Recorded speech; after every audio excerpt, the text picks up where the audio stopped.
Good evening ladies and gentleman, कैसे हैं आप सभी लोग। हम लोग डीएलएड एंट्रेंस एग्ज़ाम के लिए elementary knowledge of human body and its important organ पढ़ रहे हैं। क्योंकि ये एक बहुत ही बड़ा टॉपिक है, इसलिए इसके 3 पार्ट पहले भी आ चुके हैं, ठीक है। और ये इसका चौथा पार्ट है। आगे कितने पार्ट आएंगे ये मुझे भी नहीं पता। तो आज हम पढ़ेंगे एक्सक्रीटरी सिस्टम यानी कि उत्सर्जन तंत्र, ठीक। एक्सक्रीटरी सिस्टम किसे कहते हैं, उत्सर्जन तंत्र कैसे कहते हैं। हमारे शरीर में एक ऐसा तंत्र होता है जो हमारे शरीर से गंदगी को बाहर निकालता है। गंदगी को क्या करता है, बाहर निकालता है। हमारे शरीर से नाइट्रोजीनियस वेस्ट को क्या करता है, बाहर निकालता है। नाइट्रोजन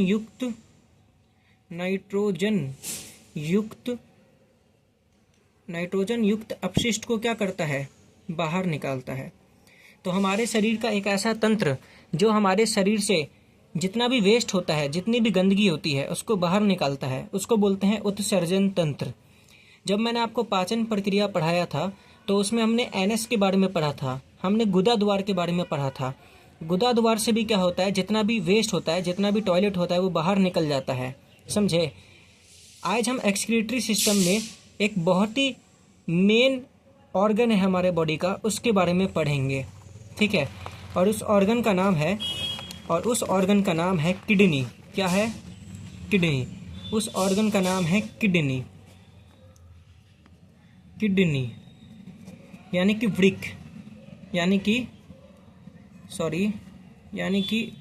वृक्क, ठीक है, यानी कि वृक्क, किडनी। सबसे ज़्यादा फेमस ऑर्गन है हमारे बॉडी का, क्योंकि आईफोन की वजह से ये वाला जो ऑर्गन है किडनी, ये बहुत ज़्यादा फेमस हो चुका है।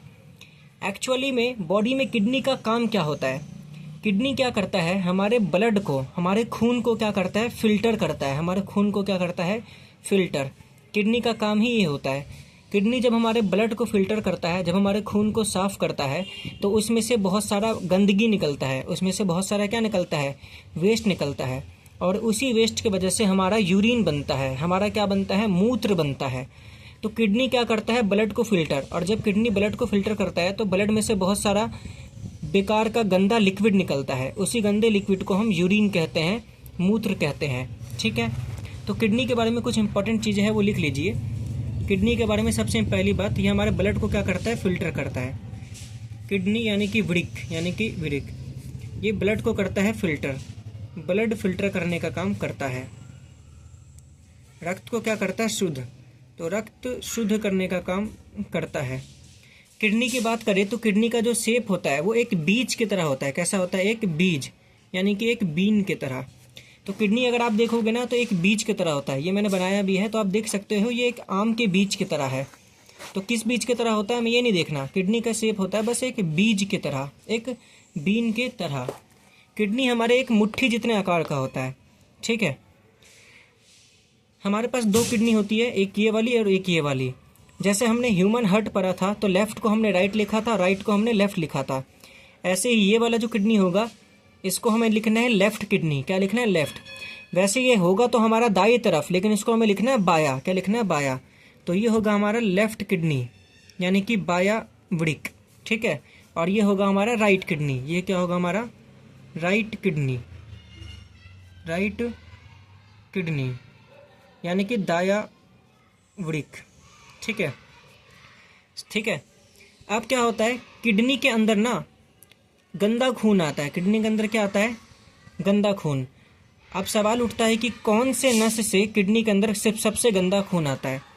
तो सबसे गंदा खून जो लेके आता है उस नस का नाम होता है रीनल आर्टरी। क्या नाम होता है, रीनल आर्टरी। वृक्क धमनी, क्या होता है, वृक्क धमनी, ठीक है। तो एक रीनल आर्टरी होता है, वृक्क धमनी होता है, जो कि बहुत गंदा खून अंदर लेके आता है। किडनी के क्या लेके आता है, अंदर लेके आता है।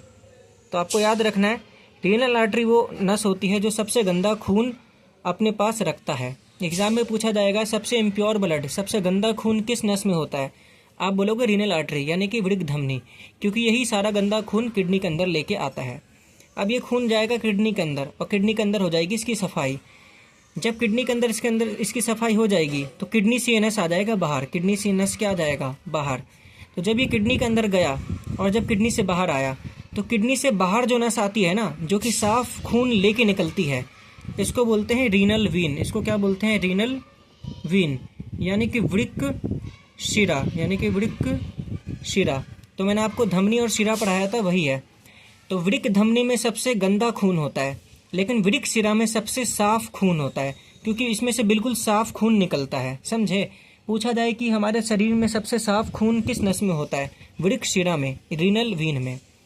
अब देखो, खून यहाँ पे हो गया फिल्टर।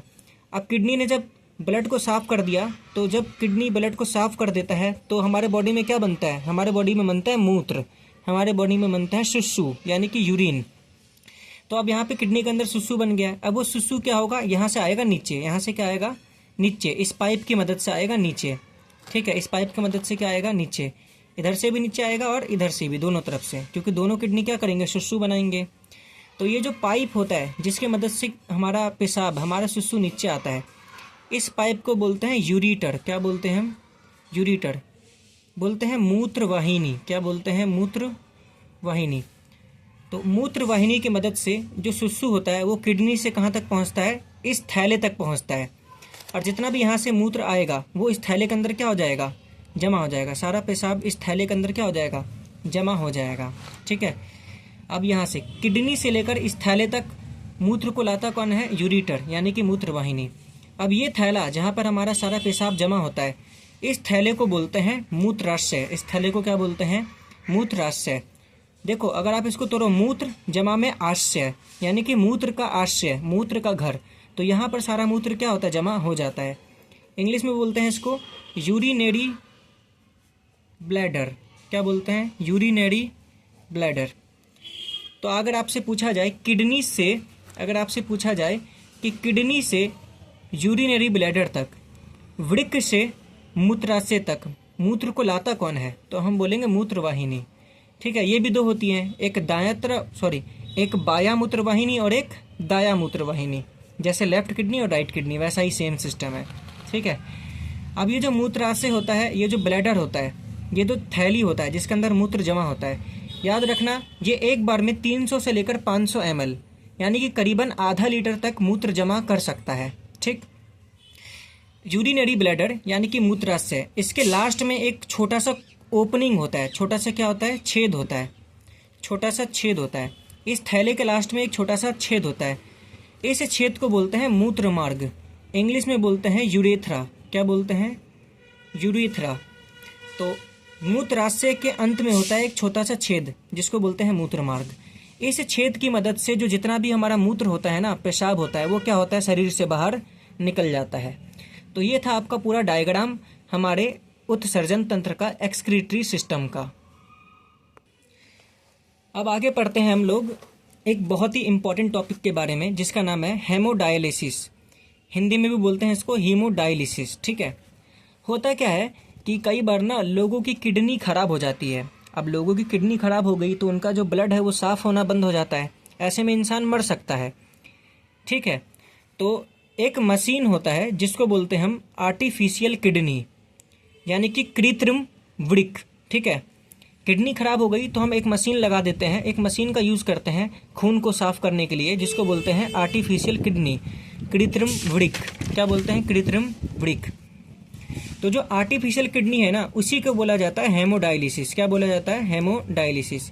हेमोडायलिसिस किसे बोलते हैं? हेमोडायलिसिस हम उस मशीन को कहते हैं जो कि किडनी के जगह पर क्या करता है? खून को साफ करता है, जो वृक्क के जगह पर रक्त को साफ करता है। ठीक है। तो हेमोडायलिसिस उस मशीन का नाम है। हेमोडायलिसिस खून को साफ करता कैसे है? हेमोडायलिसिस के अंदर ना, इस मशीन के अंदर एक ना अर्ध परागमय झिल्ली लगा होता है।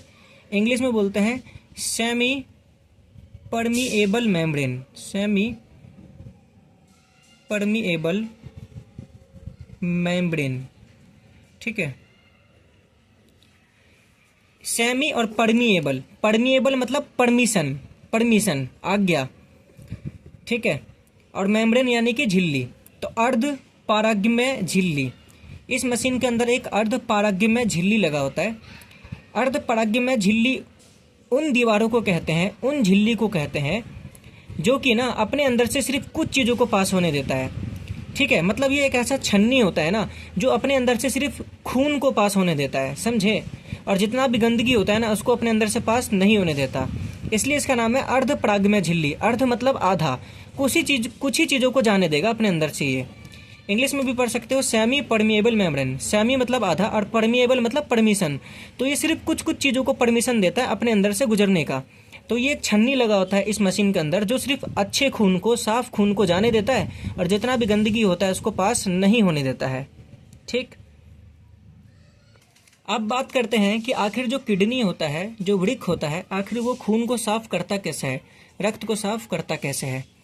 तो हमारे किडनी के अंदर ना बहुत सारे लाखों के तादाद में छोटे छोटे क्या होती हैं, इकाई होती है। छोटी छोटी क्या होती हैं, इकाई होती है।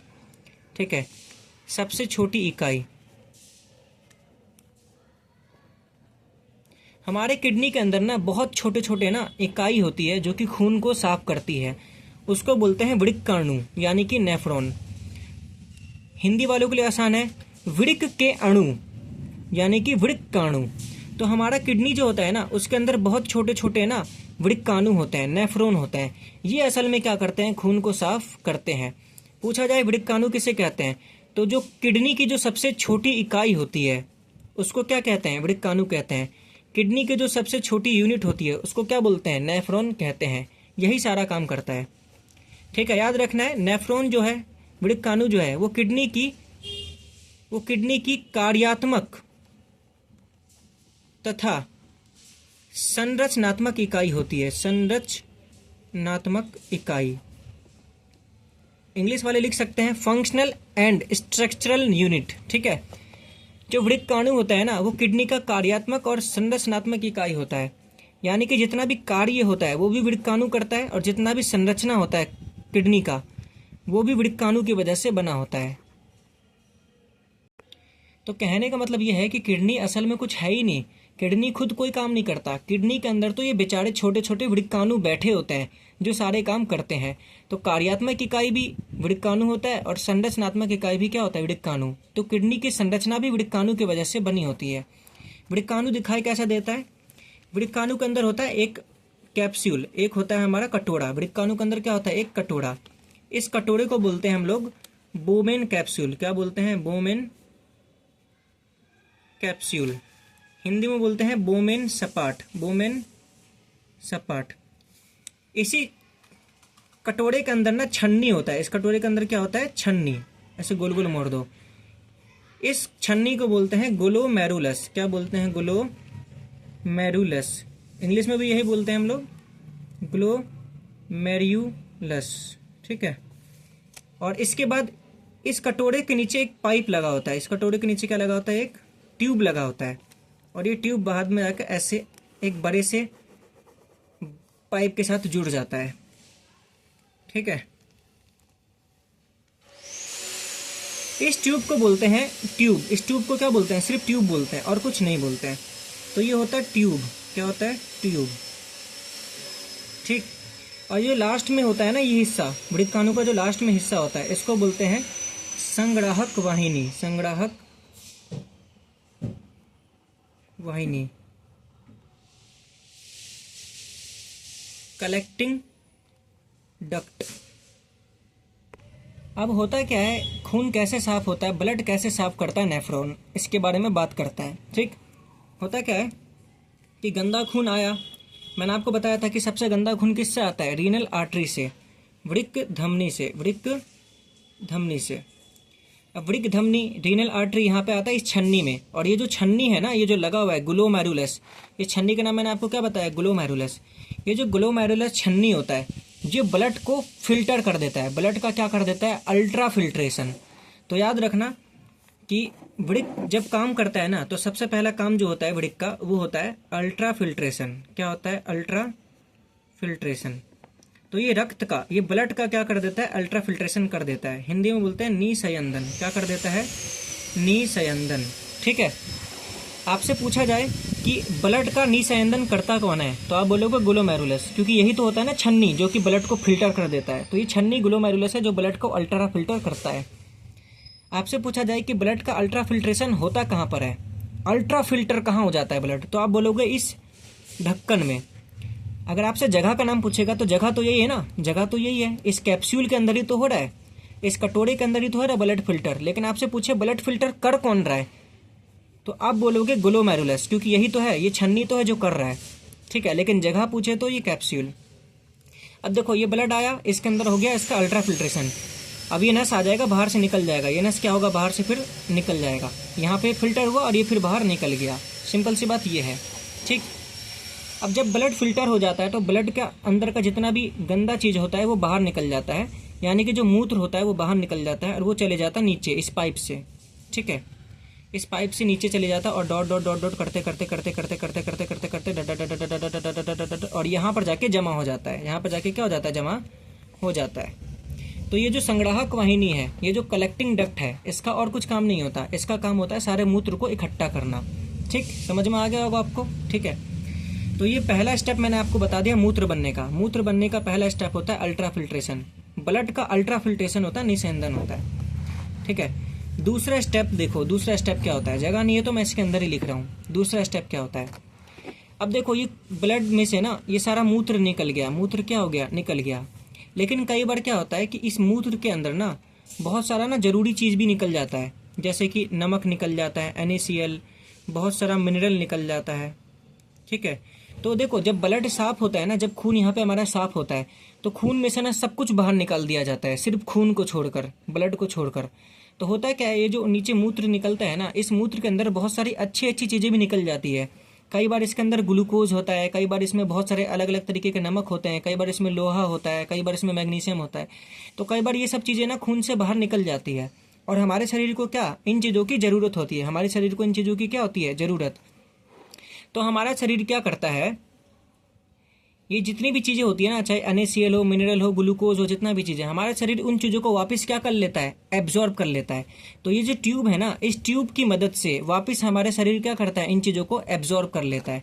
तो मूत्र बनने का दूसरा स्टेप होता है, लिख लेना, selective reabsorption, selective reabsorption, selective reabsorption, ठीक है। यानी कि चयनित पुनः अवशोषण, चयनित पुनः अवशोषण। तो चयनित क्यों बोल रहे हैं हम, सिलेक्टिव क्यों बोल रहे हैं, क्योंकि हमारा जो ये ट्यूब होता है ना, ये कुछ सेलेक्टिव चीज़ों को, कुछ गिनी चुनी चीज़ों को ही क्या करता है, एब्जॉर्ब करता है और सारी गंदी चीज़ों को छोड़ देता है। अब देखो मैंने बताया यहाँ से नस आया, फिल्टर हो गया अंदर और फिल्टर होकर बाहर निकल गया। अब ये नस जो है ना, ये जाएगा यहाँ पर, इस ट्यूब से टच होगा और इस ट्यूब के मदद से जितना भी जरूरी चीज़ है उन चीज़ों को क्या कर लेगा, एब्जॉर्ब कर लेगा। क्या हो जाएगा, सेलेक्टिव रीएब्जॉर्प्शन। तो यहाँ से ये आएगा ब्लड और इसमें से जो जरूरी चीज़ है वो लेगा और ऊपर निकल जाएगा, फिर घूमेगा, फिर जरूरी चीज़ लेगा, फिर घूमेगा, फिर आए और फिर से जरूरी चीज़ लेगा और लास्ट में बिल्कुल बाहर निकल जाएगा। और लास्ट में जो बिल्कुल बाहर निकलेगा उसका नाम क्या होता है, रीनल वीन। उसका नाम क्या होता है, रीनल वीन, यानी कि वृक्क धमनी, यानी कि वृक्क धमनी। बताया था मैंने, जो बिल्कुल साफ खून निकलता है वो किससे निकलता है, वृक्क धमनी से, ठीक है। और मूत्र बनने का तीसरा स्टेप क्या होता है, तीसरा स्टेप यही होता है कि जितना भी मूत्र बना वो जाकर कहाँ पे जमा हो जाता है, कलेक्टिंग डक्ट में, संग्राहक वाहिनी में। तो याद रखना, नेफ्रॉन जो है ना वो 3 स्टेप में काम करता है। वृक्काणु कितने स्टेप में काम करता है, 3। और मूत्र भी बनता है 3 स्टेप में। पहला स्टेप होता है आपका अल्ट्रा फिल्ट्रेशन। क्या होता है, अल्ट्रा फिल्ट्रेशन, निस्यंदन। आपका ब्लड हो जाता है बिल्कुल साफ, इतना साफ होता है कि ब्लड के अंदर का जो जरूरी चीज़ है ना वो भी बाहर निकाल दिया जाता है, ग्लूकोज, लोहा, खनिज सब बाहर निकल जाता है। दूसरा स्टेप क्या होता है, सेलेक्टिव रीएब्जॉर्प्शन, चयनित पुनः अवशोषण। जो जरूरी चीज़ें खून से बाहर निकल जाती है फिल्ट्रेशन की वजह से, उन चीज़ों को वापस क्या कर लेता है, शरीर एब्जॉर्ब कर लेता है। और तीसरा स्टेप होता है आपका जितना भी यूरिन होता है उसका कलेक्शन। तीसरा स्टेप लिख नहीं रहा, वो मैं बोल रहा हूँ, आप लिख लीजिए कॉपी में, ठीक। तो 3 स्टेप में हमारा क्या होता है, काम होता है। तो ये था आपका पूरा नेफ्रॉन। जहाँ तक मुझे डीएलएड वालों का पता है वो आपसे बिल्कुल नॉर्मल सवाल पूछेंगे, आपसे सीधे पूछ लिया जाएगा कि किडनी यानी कि वृक्क की संरचनात्मक इकाई को, फंक्शनल यूनिट को क्या कहते हैं, तो आप सीधे बोलोगे नेफ्रॉन यानी कि वृक्काणु। बाकी अगर आपसे डीप भी पूछ लिया जाए कुछ तो आपको मैंने सभी चीज़ें बता दी हैं, ठीक। हमारा अगला टॉपिक है पौधों में उत्सर्जन यानी कि एक्सक्रीशन इन प्लांट। जब हम इंसानों को पढ़ रहे हैं तो साथ साथ में प्लांट्स का भी हमें पढ़ लेना चाहिए, क्योंकि प्लांट्स का भी क्या है, इम्पोर्टेंट है। प्लांट्स कैसे अपने शरीर के अंदर से वेस्ट चीज़ों को बाहर निकालता है। ठीक है, तो प्लांट्स ना बहुत सारे तरीके, पौधे बहुत तरीके निकालते हैं, यूज़ करते हैं अपने शरीर के अंदर से गंदगी को निकालने के लिए। पौधों का जो सबसे फेमस तरीका होता है, पौधे क्या करते हैं, अपने शरीर के अंदर का जितना भी गंदगी होता है ना, वो पत्तों के अंदर जमा कर लेते हैं। क्या कर लेते हैं, पत्तों के अंदर जमा, और फिर उन पत्तों को नीचे गिरा देते हैं। पत्तों को क्या करते हैं, नीचे गिरा देते हैं। तो पत्तों को नीचे गिराकर, पत्तों को नीचे गिराकर, समझे, समझ में आ गया होगा। पौधे क्या करते हैं, पत्तों के अंदर गंदी चीज़ें जमा कर लेते हैं, जितना भी वेस्ट होता है वो जमा कर लेते हैं, जितना भी अपशिष्ट होता है वो जमा कर लेते हैं, और फिर सारे के सारे अपशिष्ट को पत्तों के साथ ही क्या करते हैं, नीचे गिरा देते हैं। तो पौधों का ये फेमस तरीका होता है उत्सर्जन का, गंदगी बाहर निकालने का। दूसरा तरीका होता है पौधों में कि पौधे क्या करते हैं, गोंद, पौधे क्या करते हैं, गोंद और रेजिन इसके रूप में सारी गंदगी को बाहर निकाल देते हैं। अगर आप कभी बड़े बड़े पेड़ों को छुओगे ना, तो आप देखोगे बड़े बड़े जो पेड़ होते हैं ना, उनमें चिपचिपा सा कुछ लगा होता है। ठीक है, चिपचिपा सा क्या होता है, कुछ लगा होता है, उसी को बोलते हैं रेजिन या फिर गोंद। तो वो जो चिपचिपा होता है ना, जो पेड़ों में लगा होता है, वो और कुछ नहीं होता, पौधों की गंदगी होती है, पौधों का वेस्ट होता है, पौधों का टॉयलेट होता है, जो पौधों का वेस्ट होता है, पौधों का अपशिष्ट होता है, जो कि पौधे क्या करते हैं, बाहर निकाल देते हैं। तो गोंद और रेजिन की मदद से भी क्या करते हैं, पौधे निकाल देते हैं अपने शरीर के अंदर के गंदगी को। ठीक,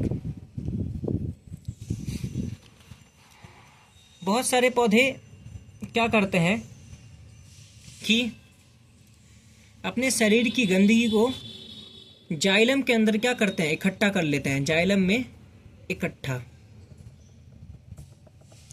बहुत सारे पौधे क्या करते हैं, अपने शरीर की गंदगी को, अपने शरीर की गंदे चीज़ों को, नाइट्रोजन युक्त अपशिष्ट को क्या करते हैं, जाइलम में इकट्ठा कर लेते हैं, और फिर उसके बाद ना जाइलम को कुछ समय बाद अपने शरीर से अलग कर देते हैं, फेंक देते हैं। अब ये जाइलम होता क्या है, बात करेंगे।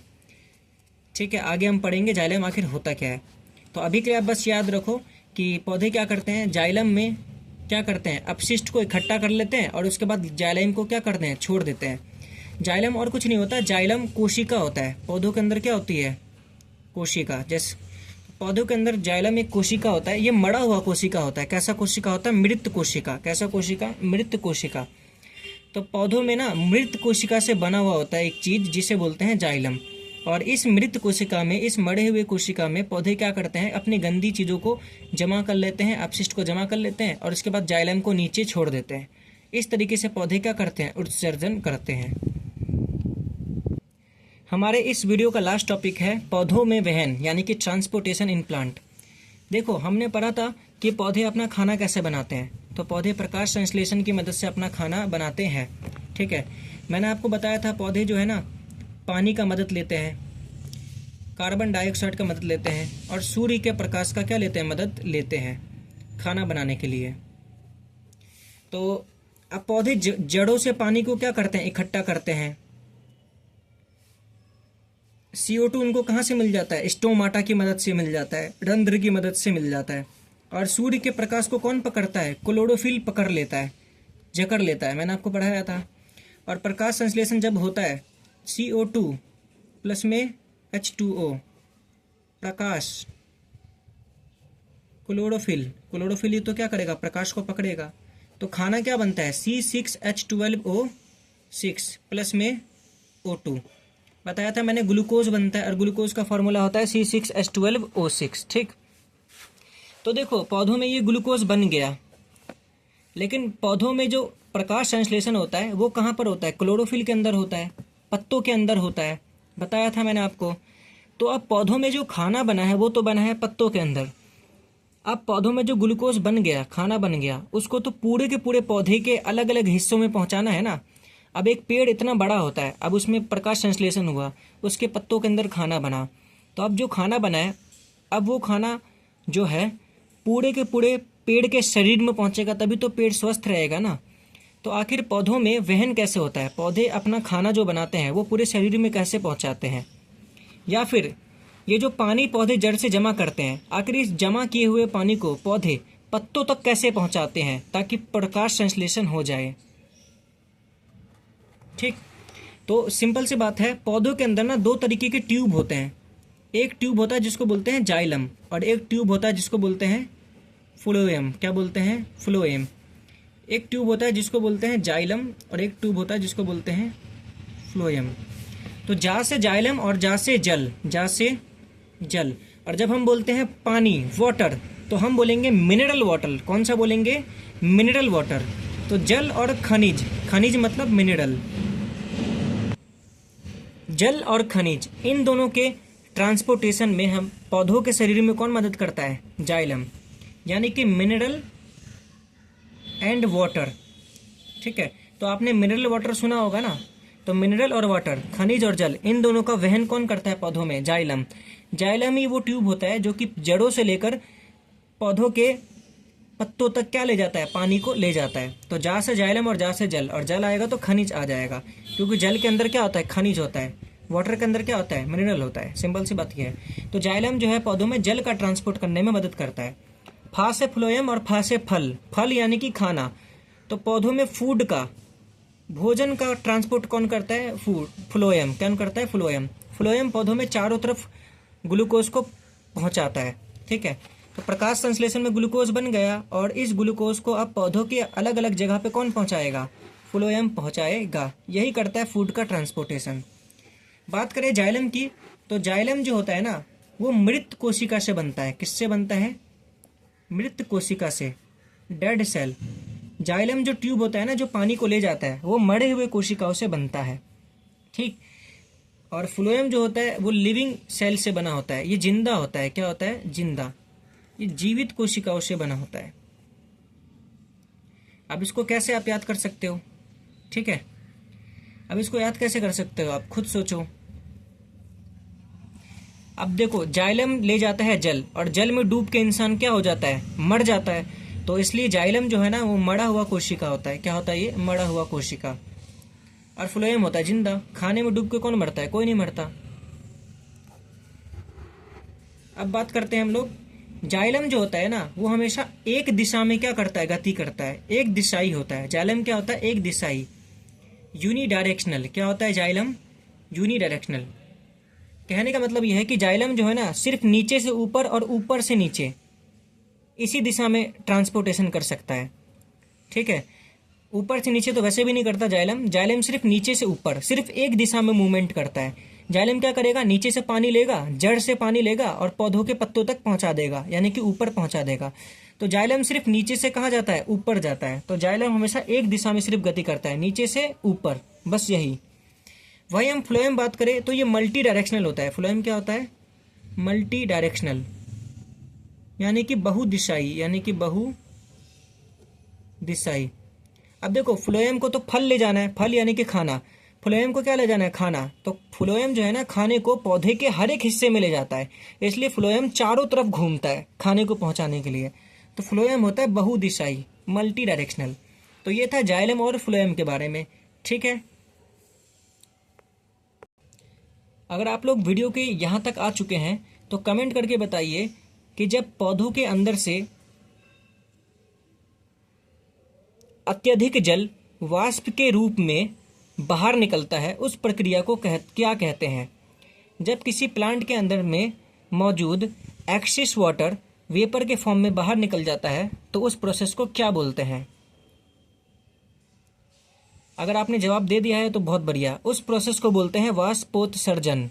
क्या बोलते हैं? वाष्पोत्सर्जन। वाष्पोत्सर्जन एक ऐसी प्रक्रिया होती है जिसमें जब पौधों के अंदर पानी बहुत ज़्यादा हो जाता है, तो पौधे क्या करते हैं? अपने अंदर के पानी को भाप बनाकर बाहर निकाल देते हैं। और निकलता किसकी मदद से है?